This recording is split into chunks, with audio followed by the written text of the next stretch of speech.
And then when I get to writing, it's exciting because I feel like whatever it is that has started to evolve is starting to take shape, and I'm the first person that gets to witness that.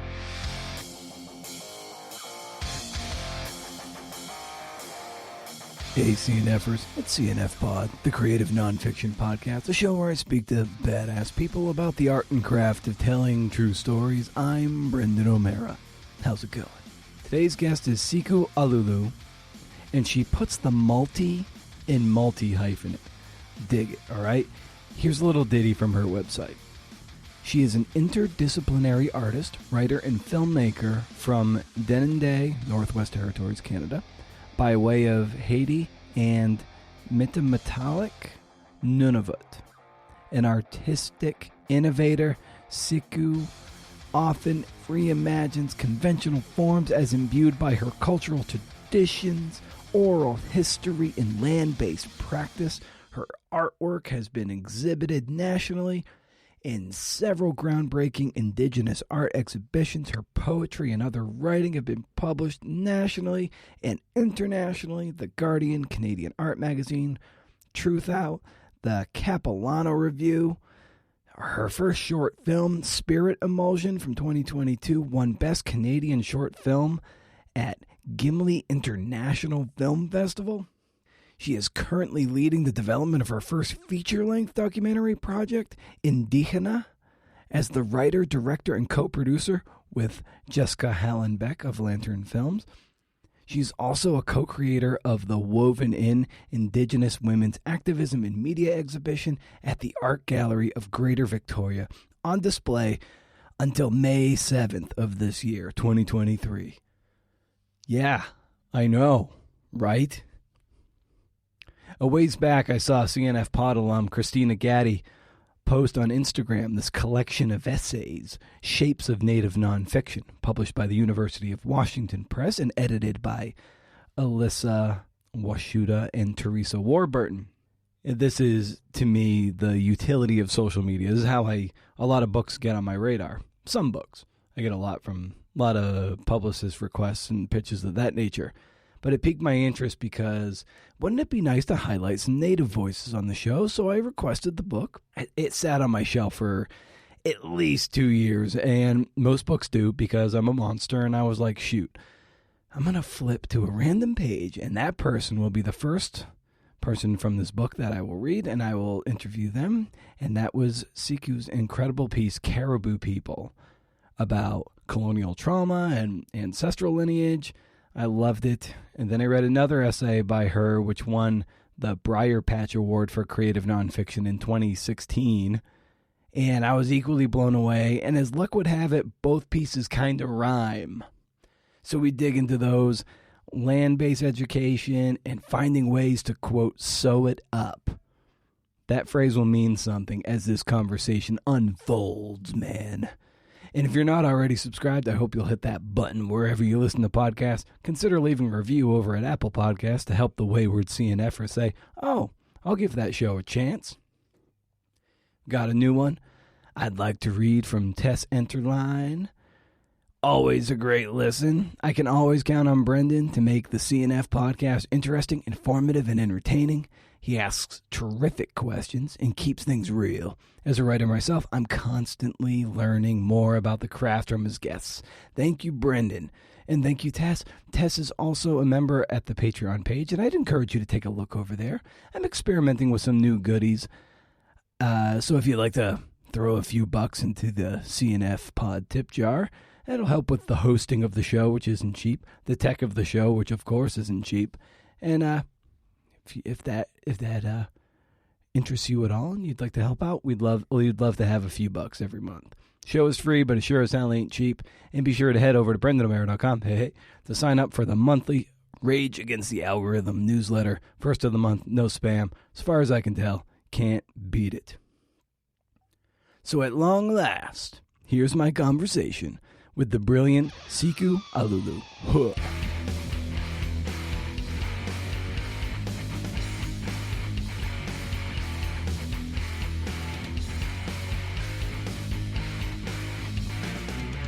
All right. A little overwhelmed of late, and I'm trying to get my head around some things. And my default is to like just kind of shut down and curl up somewhere, and it's just unacceptable right now. Like I have to like find a way to push through this big project, and I just have to like get my act together. I'm in the same boat. Nice. Actually, so many people I know are. I feel like it's kind of a cruel uh, first month of 2023. Yeah. Like got us all in this state. Yeah, no kidding. As we just as we continue to get warmed up, can you do me a favor and just pronounce your full name to make sure I get that right? Sure. Siku, Allooloo. Okay, fantastic. And so I guess maybe a good jumping off point might be just how the start, like, as both of you and I have attested, we are overwhelmed and maybe on different levels on the panic continuum. I wonder if maybe how are you approaching that and trying to, I don't know, dance with it in a way where you still are able to get the things done you need to get done. Forcing myself to take a lot of deep breaths Mm-hmm. and go for walks, like get out of the sedentary kind of like work tunnel that just pulls you in relentlessly and endlessly. Right. And so, yeah, I really love being outside and just feeling the air and yeah, just getting out of the headspace too. That's what I'm doing these days, at least trying to every day to remind myself like I'm a human being living in the planet, not just living at my desk. Right. Yeah, like my wife stumbled across something on Instagram about talking about internalized capitalism, and it's something I had never heard of, but it's this idea. Maybe I'm sure you're aware of it. It's just how like this constant need to feel like we need to be productive all the time, and it's definitely it definitely hit home because anytime that I'm not if I'm not trying to like rowing the boat, I always feel like, oh, shoot, I'm wasting time. The deadlines are coming. I gotta hustle, man. Same. I think it's like that when you're an artist or just like a self-employed person because you're constantly having to hustle.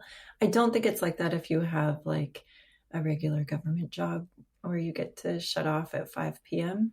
Now, and reading a bit about you in your biography here, it's like you have a really multi disciplined, artistic prism through which you metabolize the world. Like, and you do a lot of different things. How have you come to be so creative in all these disciplines, be it film, writing, poetry, and other kinds of art? I don't know. Right. It's just kind of I've never had like a clear vision for like this is something I want to do. That's been like I've never thought I want to be a writer or I've thought about film for a long time, but basically the extent of what I spend time with is whatever it is I'm working on and really trying to be present with that and see it through the form that it feels like is meant to be for that piece.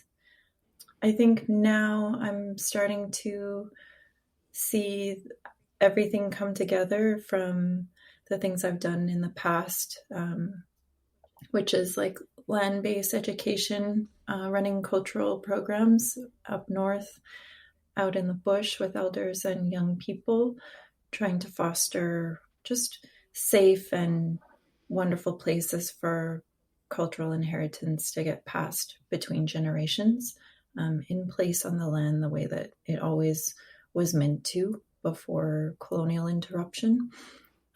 That was a big part of the work that I was doing before I started publishing my writing and then doing all the other things. Now I'm working in film and seeing how those things are they're all basically coming from the same place. It's all looking at our lived experience as Indigenous people and the work of that's really I see as really important work is the intimate rebuilding of our connections within ourselves and with each other and just with our culture and trying to foster spaces for us to be able to be present with that again and have that come through because Indigenous arts always came from that context of the living, breathing world, embedded in all those relationships and those connections that are so beautiful that really are sustaining. So I think I've applied pressure or I've applied my energy in lots of different facets, trying to breathe a bit of life into those different avenues. And now, as I'm working on a larger lifelong dream project, actually, a film project, I can see how all those different things have informed where I am and what I'm working on now.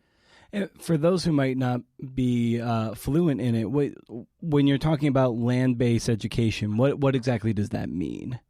Oh, it's so awesome. It's well, for Indigenous people, our whole societies were out on the land. So that's where the land base comes from. So for the kind of culture camps I'm talking about, there's an Bush University. It's called Dishinta Center for Research and Learning. It's in the Northwest Territories outside of Yellowknife, where I grew up. And it's in Dene territory, Dene homeland, with Dene elders and experts, like people that know how to harvest food from the land, how to live there and do things safely, all the survival stuff, all the artistic practices and the language. They have like all these amazing skills, and we bring them together. We bring young people out there, whole families can go out there, and we basically just provide a context for people to be able to learn those practices like ice fishing, hunting, harvesting traditional medicines from the land, cooking traditional foods, making things from like birch bark or fur or bones, bone tools, basically like re-engaging, reactivating those ancestral practices that have been around forever and are still there. I know there's a lot of people that are finally in this era, the last generation or so, able to take those practices back up without being really violently persecuted by like colonial forces. So yeah, it's really cool. People get to go and spend time with their elders and their family and do beautiful things that feel really restorative and grounding. What's it like to see someone, light up who might have a gap in their land-based education? It's just so incredible. People feel connected to things that maybe have been out of reach. Like, I don't know what it's like where where you live, but in the north, especially the Northern Territories in Canada, there's not very long of a gap between how our ancestors lived in a more kind of culturally intact way, like a way not so interrupted by the Western world. Mm-hmm. That was only like, for some of us, one generation, for some of us, two or three generations, but it's really not very long. So for young people, getting to go out on their land, for example, visit places that they've never been to, or have that safety of being taken care of, to be able to go out in a boat and with someone that knows how to navigate the water safely, and to go spend some time in a camp and hear language and see traditional foods being prepared and harvested, and just like the laughter and the community and those things, they're so they're so amazing and really beautiful. And then it's also like you can't really get that anywhere else, where you get to re-engage with those practices that they're in your genetics, they're in your family, they're in your community, and you've seen them. But then to have the space to be able to start to take those up yourself is it's just really very powerful. And I don't think when people start to experience that, I don't usually ever see people be like, nah, that's not for me. I Yeah. usually see people dive in a really concerted way. And basically that just continues on that trajectory for the rest of their life. Like, people mostly just want to be able to integrate their culture more and more and more. And because it's life-giving in so many ways, and it really feeds your spirit, and it gives you a lot of strength. How important is the art you do, be it whatever discipline it is, to translating the importance of this, of this land-based education? I guess the way I think about the things I do is, some of it is outward facing advocacy, talking about really the need for us to confront colonialism, to decolonize those systemic forces that continue to interfere with our lives and our sovereignty, and in fact continue processes of genocide in a really ongoing way. For example, there's a crisis of missing murdered Indigenous women and girls, trans and two-spirit people, which is ongoing to this day. So we have to exist in this world. We exist in countries that are occupying our homelands, and societies that are built to really eradicate us in ways that most people don't even understand, or aren't even aware of the inherent racisms that perpetuate. So a lot of my work is, half of it I would say is outward facing, trying to call awareness to those systemic forces and to our need for safety. Yeah. And then the other half I would say is inward facing, speaking to my own relatives or people or Indigenous people, and who've been so impacted for so many generations. And like, there's a lot to rebuild, and there's a lot of those, I'd say, intimate spaces that need a lot of love and a lot of care. So I think a lot of the work that I do is speaking to those things as tenderly as I can, with just a lot of love and a wish for healing and repair.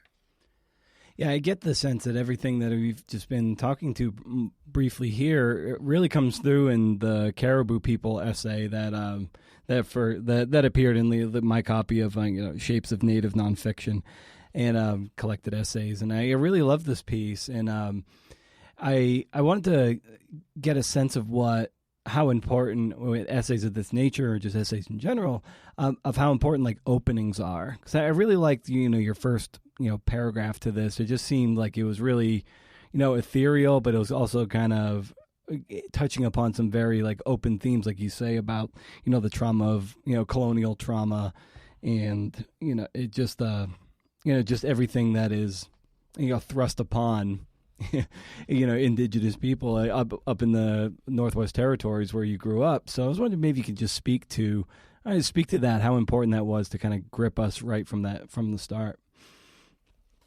Well, I would say our cultures are very, very potent, and our traditional foods are so potent.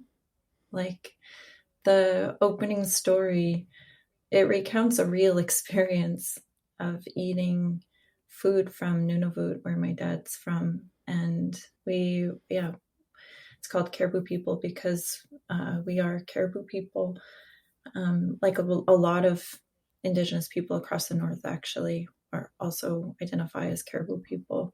Yeah, when you are eating traditional food, it has the power of waking things up for you. For example, if they've been dormant, if you haven't been even exposed to that for a long time. And it's not just Indigenous people, I think probably people all over the world, when you get your soul food, it can just connect you right back to home Mm-hmm. and to memory. So I started thinking about those access points to the spirit or to like the culture, the connection, the land, all those things that are who we are, and they are who we come from. They're what make us, and they can get taken over or not taken over, suppressed by colonial society, but they can never actually be completely removed from us. So things like practicing or learning how to make dry meat or dry fish, for example, or just eating some of those soul foods, uh, country foods from the land, they can put you back in touch. And I think they nourish your whole self. I think that's a part of why they're so powerful and so spiritual, those foods. But yeah, I think it's really important for people to have those access points. So there are direct connections with the things that so many Indigenous people do, like having to fight to protect the land from contamination or destruction is also fighting to protect those caribou, for example, or clean water, or all the things that enable us to actually be Indigenous in the land and practice our ways of life. Those all get connected, and I think food is one way of showing all of those overlaps. Yeah, and there's in the essay too, you say like the caribou herd up there used to be around maybe as high as 350,000 head, and then it's reduced down to something like 15,000, which is just kind of blew my mind.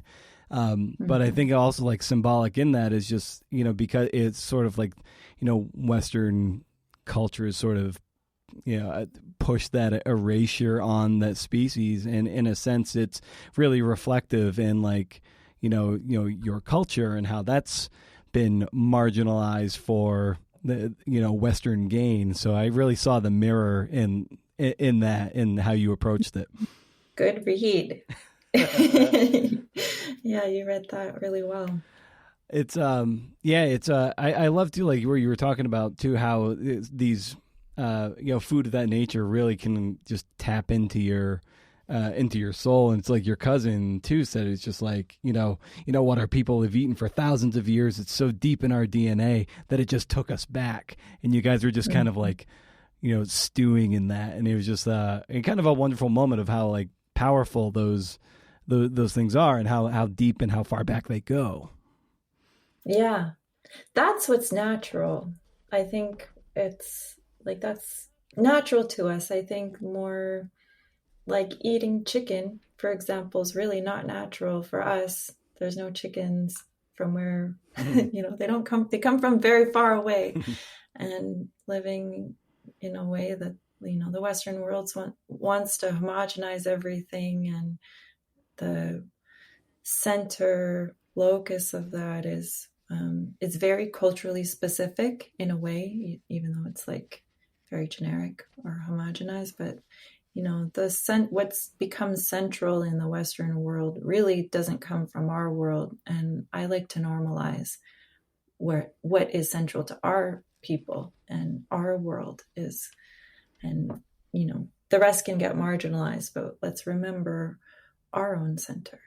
I like the how you break down and structure the essay, and it maybe you can just kind of give us a sense of how you approach structure when it comes to pieces of this nature, and maybe this one in particular, how you wanted to break it down into the its components, and tell a really kind of gripping story. And it's a fairly short essay, but there's a lot in there, and you structure it really well. Thank you. The most important thing is connection and locating where I'm coming from. So what I'm speaking to is like I'm showing you that memory, that experience of feeling that connection and just how beautiful it is and how natural that is, how easily we fall back into that and remember place and time that we come from as Inuit women. And then the next part is, I think, grappling with something I've grappled with for a long time, which is how to foster more of that with a community of people. How, like, the actual work of trying to help communities rebuild those things. And it's really difficult. Colonialism and residential schools and all kinds of, those really overt, very violent colonial forces, they really have bared down upon us and impacted our ability to even know how to relate with each other, certainly between generations, but also just between individuals. It's become very difficult. There's all kinds of hangups now with our own ability or sense of ease or even permission to be able to express ourselves emotionally or from the heart, and to rebuild relationships, because those have been so destroyed. I don't know if you know about residential schools, but there's a lot coming out about the reality of residential schools across Canada, and boarding schools across the United States. And so when we're out on the land, a lot of that stuff, those hangups also come up because we're in a setting where things are supposed to be more natural, more fluid, and yet also, even in those spaces, even when there's like no colonial forces really there materially, or there's no people there enforcing things, we still have those hang-ups to be able to, that we need to heal. So as a facilitator in those programs, I'm always trying to think about those things, because you can't just put elements back together and then they work. You actually have to heal the connections and make people feel safe to practice and to let the culture flow and the relationships flow again. So the second part of the essay is really looking at that and realizing, if we don't figure this out, if we don't do this work to solve this piece, this relational piece, then generations going forward aren't going to have those access points that allow you to drop back in to the culture. So talking about that, and also trying to weave in a conversation with this elder that's saying, our culture really is, our people really is like this moose hide she was working on. It has all these holes, but the thing to do is we have to sew those holes back up and make it unified again. And that's the message I was really hoping people take away from that, because I think a lot of time people can feel a lot of shame for what we have endured and the holes that are left in our families and in ourselves by colonialism. But those really aren't our fault. And we really do have the power to heal those, to sew them back up and be strong again. So that's the more important thing. And I think the final piece was really about the land itself and the impact that the land just environmentally has been enduring, and the reality of colonialism through the lens of climate change and those impacts, taking a really stark look, I think a really realistic look at the state of the planet, and making the connection between what is possible for us in order to have these safe spaces, in order to rebuild and be Indigenous people on the land the way that we always have been. That is actually under duress. And so we kind of need to apply focus in all those different places at the same time. Yeah, you cite how you were speaking with a beloved elder, and she said like you were alluding to the your society is very much full of holes, and she was incumbent upon you to try to sew it up and and find and try to bridge those gaps and put it all back together. So in your own assessment, how big are the holes, and what is the challenge going forward to, as you say, sew it up? Mm, well, I think that those kind of holes exist in all society. Mm-hmm. Yeah.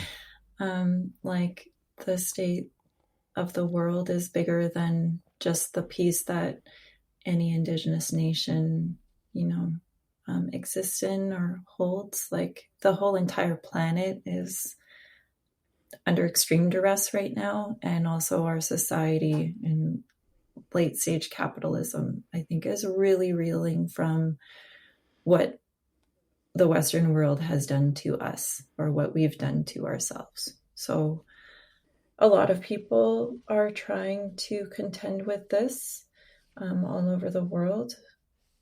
But I think for Indigenous people, we have knowledge of a different way of living in the world that is sustainable and is sustaining. Like, I think in that essay, I say those ways of life, they're called life-giving because they give life, but they also sustain they sustain us in the process. I'd say it way better. I'm not quoting it well, but it's like, it's a life way or it's a way of life, but it also gives you life. So we have knowledge of that. We have really tangible structures and systems that help us be in balance with the environment and the whole natural world. And in the process of living like that, it also keeps us in balance as human beings. And so that's the most important thing that I think Indigenous people have always held on to and hopefully always will hold on to. And those are so important for us as nations, but the world actually has a lot to learn from us because for us, like I said, those aren't so far in our memory. It hasn't been so long that those have been impacted. There's a moment also where your mother takes you and your brother to see a caribou herd. And, if I were standing over your shoulder at that time, what would we be seeing? Like, if you could describe what that looked like, what that felt like. Well, a herd of these like most beautiful beings, caribou, moving together at a very gentle walking pace, all in one direction across the ice. And there's like 400,000 of them. And it's a beautiful winter day, and you see millions of hoof prints all around the ice and giant clouds hovering above them of their breath and gunshots. Gunshots going off, rifles.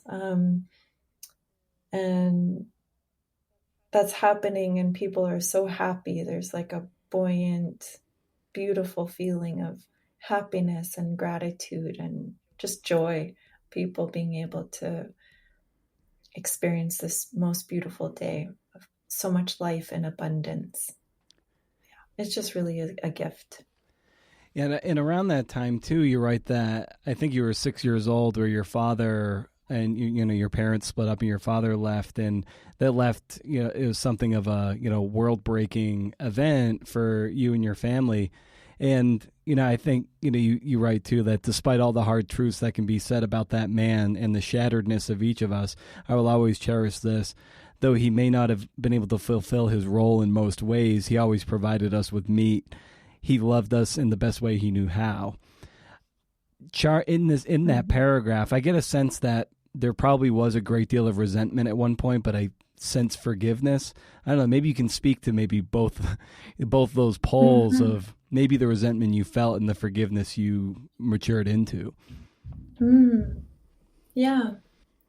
Well, I think, a lot of kids go through this where parents break up and, you have a sense of abandonment from one parent or another. And for me, yeah, I didn't have any explanation for a long time. And it wasn't really until I started to learn about the reality of residential schools. My dad is a residential school survivor, and that wasn't something that anybody talked about. Like, we didn't learn about it in school growing up. Mm-hmm. And it only started to get talked about in the public in like 2008, 2010 or so. We had a major Truth and Reconciliation Commission across Canada that finally brought this history to light and shocked everybody. I think many people in Canadian society still are going through a state of disbelief of how do we never know that this happened before, that the Canadian government stole 150,000 Indigenous children, virtually all Indigenous children from everywhere in the country, and put them in these essentially prison camps, work camps, and did all kinds of horrible things to these children. Most people didn't know about that. So when I learned about these things, it gave me finally an explanation for why my father was the way that he was, or why that separation had happened. I finally started to have some understanding of intergenerational impacts, and thinking through trying to see him as a whole person and also give him credit for the ways that he did continue to be in our lives, or the way he did show up. And for him, it was a more unspoken gesture of love and connection that is culturally very important, because for Inuit, providing meat is a very central part of our life. And so he did continue to do that. And I had to see through that cultural lens that that those things are still there. I wanted to talk about this living death essay too that you wrote. You won a creative nonfiction prize for Briar Patch magazine. 2016 is kind of crazy. It's coming up 7 years ago now. Jeez, if we say it like that, it's like, oh my God, like 2016 in so many ways feels like it's just yesterday, even though it's like been an agonizing 7 years in so many ways. But this is talk about putting the creative in nonfiction, where you have this sort of almost like ghost story-esque element to the start, written in italics, that kind of sets the tone for everything that comes forward. So maybe you can just kind of unpack how you went about constructing and writing this essay. This was a zombie story that always haunted me growing up. My mom and grandparents were from Haiti, and my grandfather was like an especially amazing storyteller. And I always loved this story, but it always used to just completely terrify me. I think elements of it probably still terrify me. It's a story about Haitian zombies, which is like a practice in voodoo where you can use like not anyone, but like there's, I guess, witch doctors that can use plant medicine or medicine from a blowfish, and it's tasteless and odorless, and you can slip it into somebody's drink or their food, and then they sometime after go through a process of physically appearing dead, but their mind and psyche are still completely intact. And then after being pronounced dead, they're basically woken by the shaman or, the person that put the medicine on them. And then they are essentially living dead. They're zombies. They have no free will and are basically just put to work. And they don't remember their name. They don't remember anything about their human life. They're basically just vacant beings. And I started to think about that in the context of colonialism and what it wants to do to us as Indigenous people, or really as all people. I think it's not just Indigenous people that have experienced this or are contending with this. I think human beings all over the planet, especially ones that have been living in occupied homelands like Canada and the United States, who don't really have a lot of those connections back to their ancestors. Like, I think that's also the end product of colonialism that wants to remove your history. They want to remove your name of your nation, which is kind of crazy. I see this in fairy tales sometimes where, somebody will like steal your name. Like in Miyazaki's Spirited Away, the villain steals the names of the people that they employ, and then that's a way of controlling them. But that's also a way that colonial governments control Indigenous people, is they give us a different name that isn't our name for ourselves.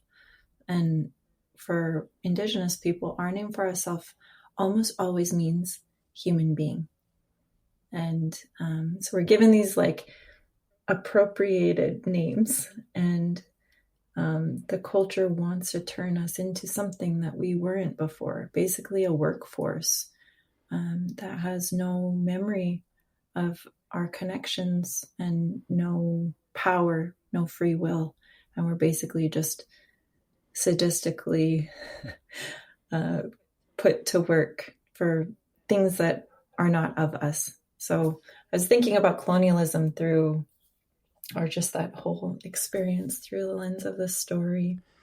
And that's what I wrote. Yeah, and it's like I just what was it really like, it's just wild how you use that zombie story as a way to talk about this. And I don't know, just in the thought process and how your mind works, what was it about? And you might have already kind of touched upon this, but I just would love to hear you say it again. It's just like, what was it about the zombie story that really spoke to this idea of, colonialism, colonial trauma? I think the scariest part of that story that has persisted for me is the idea that somebody that you know very intimately, like a family member, could potentially be like their whole personality can be stolen from them. Everything that makes them the person that you love and know so well, that can be stolen from them. And then they can be manipulated into just somebody going through the motions and somebody just following orders. That always scared me so much. And even the idea that, whoa, that can happen to me.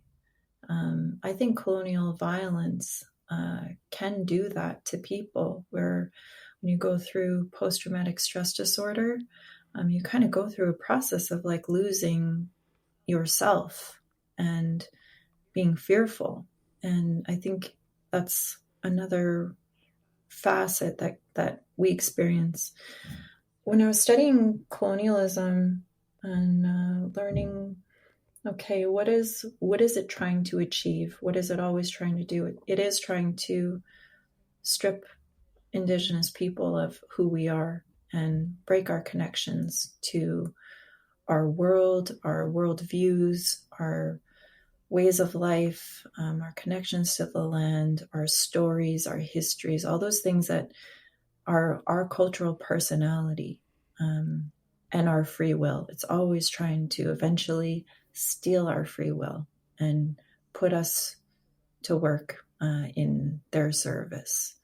So I think that is a very terrifying, very sinister thing for an entity to want to do. And in the Haitian story, it's always really clear that that's like a villainous thing to do, that kind of exploitation. But when we think about governments like Canada or United States, a lot of people don't really think of them as sinister in relationship to Indigenous people. But that's, I think, the commentary I wanted to place back on colonial bodies is like, it is an entity that's very dark, that has very sinister aims, and this is what it wants to do to us. Yeah, and in the piece too, like in the zombie story, it's to bring the person back. You give them salt, and part of at the very end, you say that ancestral being is the salt for this trying to patch together, sew it up, if you will, of the cultural holes. So I know I really see, like in the two essays that we talked about, I really see they seem to rhyme with each other, if that makes any sense. Cool. It's really nice to hear that. It's where, I mean, for me, everything is very much connected and interconnected. And there was a lot of years between, I think, or at least a few years between those two stories. And there are different parts of my heritage. One is the Haitian side, one's the Inuit side. But for me, they definitely intersect, and it's cool to know that outwardly, or as a reader, outside of my psyche, that they intersect for you too. Yeah, and we were talking a little while ago about the land-based education, and you watching people kind of light up when they're learning new skills, and you're being able to teach these skills and so forth. When it comes to just let's say writing, what is it about writing and the process of it and sitting down to do it that when it's going good, that lights you up? I think just clearing the space to be listening really deeply, that's so enjoyable for me. So the actual writing process, I would say, probably starts when I'm not physically writing, like when I'm doing something more peaceful, or I don't know. It often happens when I'm going for walks, or I don't know, just in a more contemplative, open-minded, neutral space. Then I can start to hear things come up, like themes or words or stories. There's something about it that I'm like, oh, okay, there's something I need to pay attention to. So just spending a bit of time with that kind of takes me down the rabbit hole. And then when I get to writing, it's exciting because I feel like whatever it is that has started to evolve is starting to take shape, and I'm the first person that gets to witness that. When you go for walks and stuff, do you keep a notebook and a pencil or a pen on you so you can be keeping track of things? That's something I'm religious about. No, but now that I live in like a cell phone age yeah. reality, if like I know there's something that I'm gonna forget, I'll just use a voice note. I'll just like record it in a voice memo and jot it down later. But generally, I kind of just like, at first, I mostly just like think about it for a while until it starts to coalesce. And are you much of a journaler? In my 20s, yes. Like tons and tons of journals. These days, not so much. I don't know. I feel like technology just infiltrated so in like ubiquitously. And in insidiously too. Yeah, and that's the word. Yeah. I don't know. It's just I feel like even myself, I live in a bit of a different era than before. Like I remember thinking, what, they put cameras on cell phones? That's so dumb. No one's ever going to use that. And when you're out walking, do you listen to anything, be it music or podcasts, or do you keep it quiet so you can be your antenna or tuned to whatever might strike your brain? I'm somebody that I really don't like anything like headphonesy or whatever interfering with the natural sounds. Mm-hmm. So no, I love to just go and hear like the way that the wind in the leaves sound, or the way that the water sounds rushing by, or the birds. I really love to hear that. So nope, I don't usually listen to anything except for that on my walks.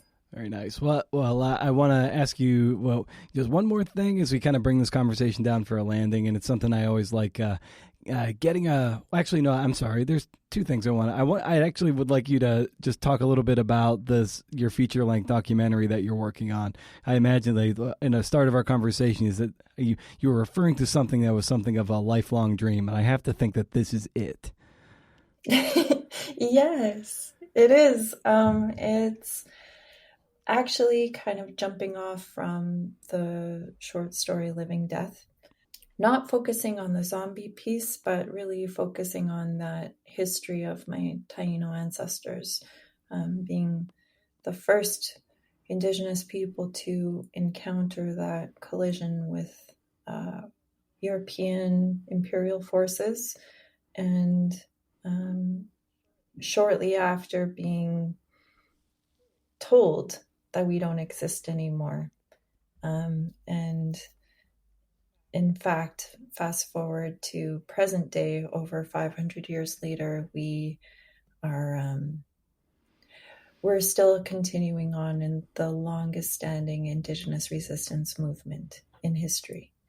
And so there's that is one of the threads, and it's also looking at the life story of my mother and the Red Power movement, which is in the late 60s and 70s in the United States. And she had an Indigenous newspaper.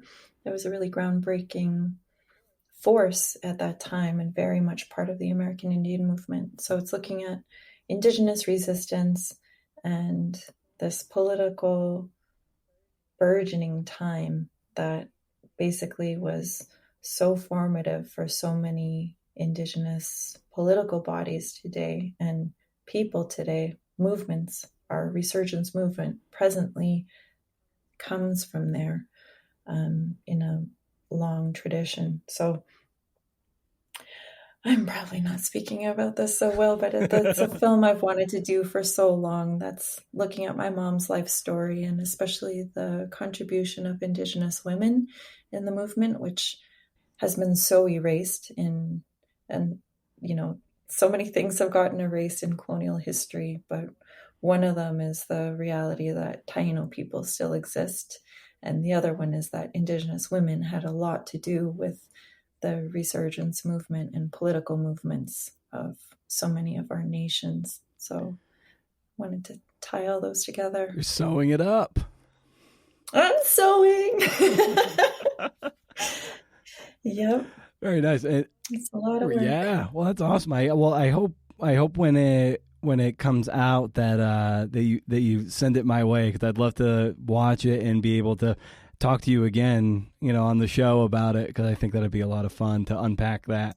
Cool. Yeah. I would enjoy that. Cool. Nice. Well, and now my final question, which is I like asking guests for a recommendation for the listeners out there, and that can be like anything from like a brand of tea you're excited about to beef jerky. I don't know, whatever, whatever you like. So I'd extend that to you. What might you recommend to the listeners out there?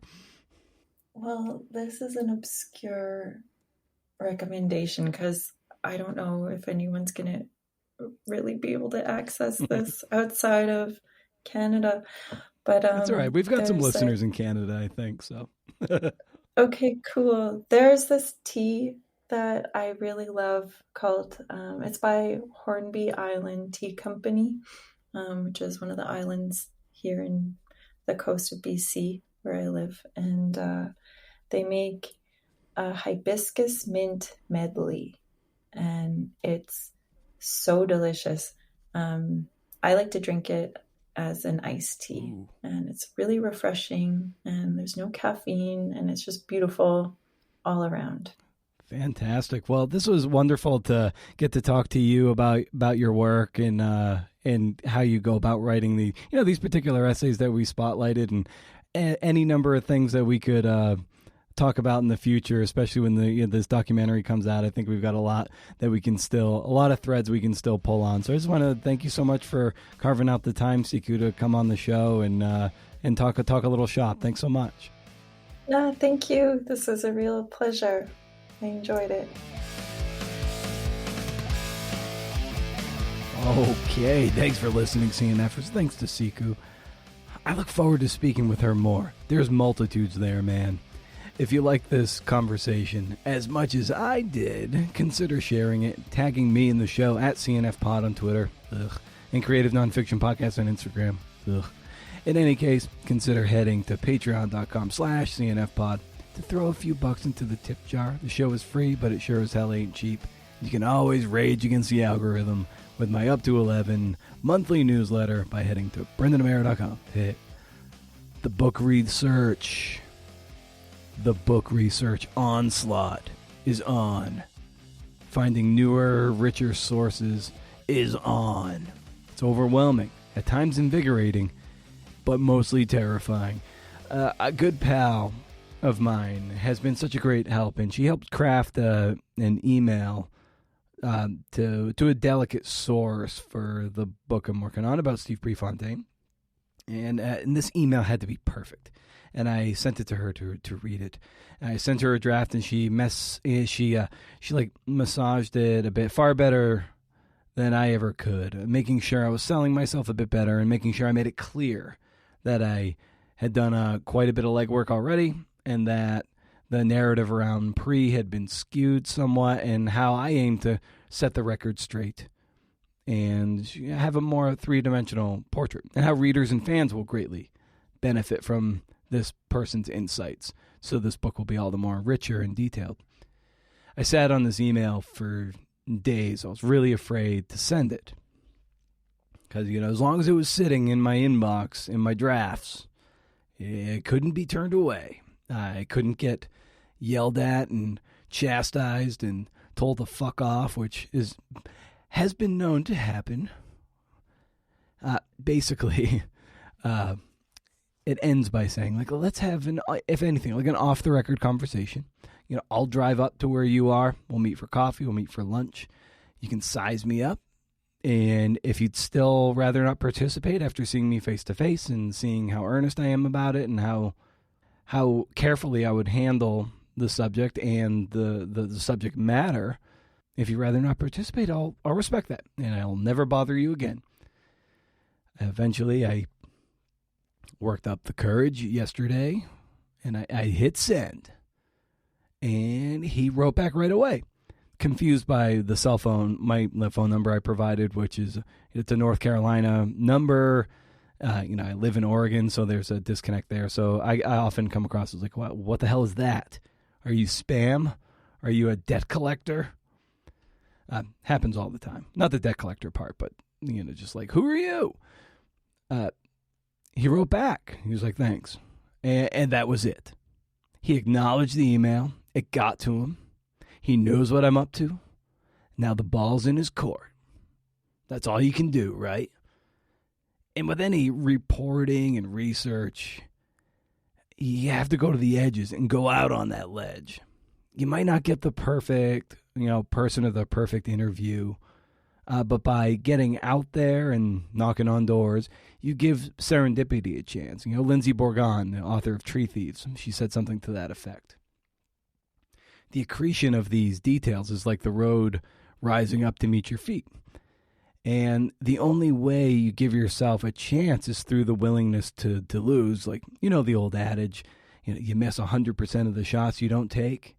Same can be said for reporting. Like 100% of the people you don't call or email won't get back to you. You don't even give it a chance. And this one guy, he might not talk to me. In fact, I almost didn't message him at all because some middleman told me he wasn't interested. No longer trusting how the middleman conveyed my message, I was just like, I'm going straight to the source. As of this recording, this source that I'm deeply hoping to speak with, he has not said no.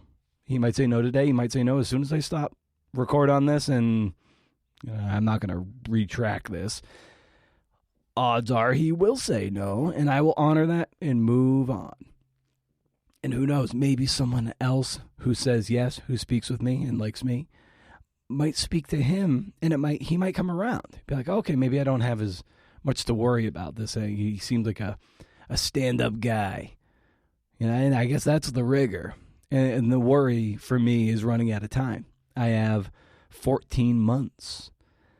That's it to do the reporting, the research, and turn in a first draft. And the first draft has to be damn near perfect. At times it can take people a year to come around. When I wrote a feature several years ago, it took some people I was lobbying to talk. It took 2 years. And they came around and the story came out nice and it was fine, but 2 years. And so it could take this guy a year, maybe more, and maybe I'll be out of time at that point. And I'll be like, I'd love to hear what you have to say, but I'm afraid time's up for this. And so he put in the work, the rigor, and the hope that the good fortune will intersect at our willingness to merely show up. So stay wild, CNFers. And if you can't do, interview. See ya.